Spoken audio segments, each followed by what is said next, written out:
Hello everyone and welcome to Today in Ethereum, a daily briefing on the latest in Ethereum. Arbitrum experiences a sequencer outage, an attacker attempts a block reorg attack on Ethereum, Apple denies Gnosis Safe from listing its mobile wallet, and Zapper announces Season 2 of its Quest program. All this and more from Today in Ethereum starts right now.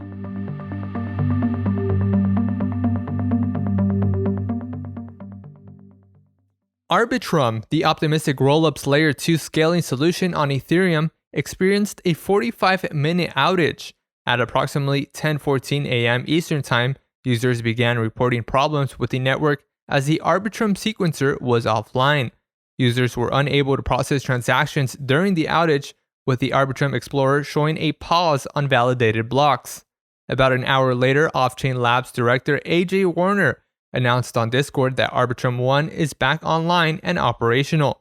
Off-Chain Labs cautioned the users that further outages are possible in the early days of the network. All transactions that had been accepted by the sequencer were included and not reordered.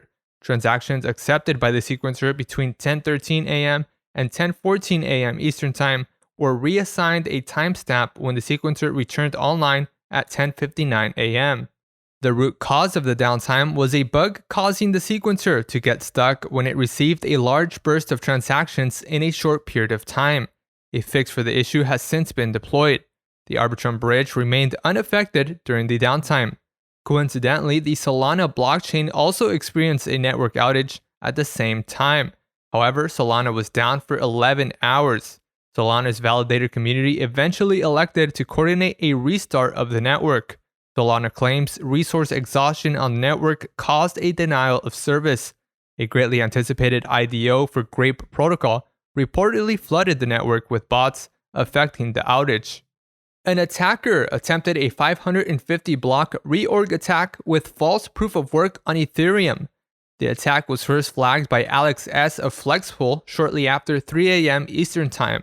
He noted that some of his nodes were recording the highest block of the chain at a block number that technically did not exist. Researchers speculated that the cause was a node publishing a version of the chain with invalid proof of work. Someone published an invalid chain that was rejected by most clients. However, the attacker was able to fool roughly 25% of Nethermind clients. The attack affected less than 1% of the entire network. Ethereum researcher and Geth developer Marius van der Wiggen says he doesn't believe it was a directed attack against Nethermind, but rather someone experiencing and validating their experiment on mainnet Ethereum. Wiggen believes that it is unlikely that a similar exploit could scale to a degree with major impact on the network. Zapper.fi has announced Season 2 of Quest, a loyalty program that rewards users with points and NFTs for completing tasks on the platform. Season 2 of Zapper Quest will go live on Thursday, September 23rd at 5 p.m. Pacific Time. Zapper has added new features to the program, including Vaults, a point system that gives users the ability to craft new NFTs. Users can burn a certain quantity of specific NFTs to craft or mint a new, more rare version of that NFT. Season 2 introduces 4 rarity levels, including Common, Silver, Gold, and Trophy. Users who participated in Season 1 of Zapper Quest will start Season 2 with 100 volts per level they reached in Season 1. Users can also earn XP and volts on networks outside of mainnet Ethereum. Season 2 of the program will run until January 1st, 2022. Apple has denied Gnosis Safe from listing its Ethereum wallet on the Apple App Store. Lucas Score, head of product at Gnosis, shared his frustration on Twitter, noting that Apple blocked a release of the Gnosis Safe mobile app because the wallet displays NFTs. Score says that Gnosis submitted a new version of the Gnosis Safe mobile app to the Apple Store 2 weeks ago.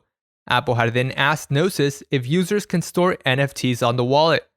After responding yes to the question, Apple denied the listing request, claiming that the app allows users to store and send NFTs, adding that the feature is, quote, not appropriate for the App Store, end quote, and suggested for Gnosis to remove the NFT feature from the application. Apple's policy allows for users to be able to purchase NFTs within the in-app purchase environment in which Apple collects a fee, but does not allow for the storage of NFTs purchased outside of Apple. The Gnosis Safe app update had nothing to do with NFTs, as it included a new way to connect to a Ledger Nano X via Bluetooth to the app.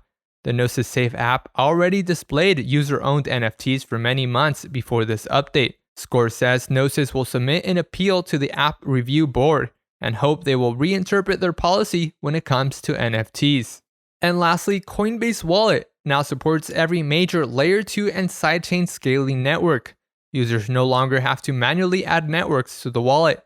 In the Coinbase Wallet settings page, users can now choose between mainnet Ethereum, Arbitrum, Avalanche, Phantom, Optimism, Polygon, and XDAI.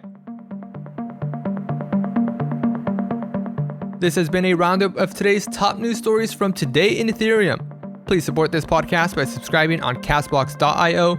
Follow us on Twitter at ether.fm, that's ETHERDOTFM, or visit us on the web at ether.fm. Thanks for listening. We'll see you tomorrow.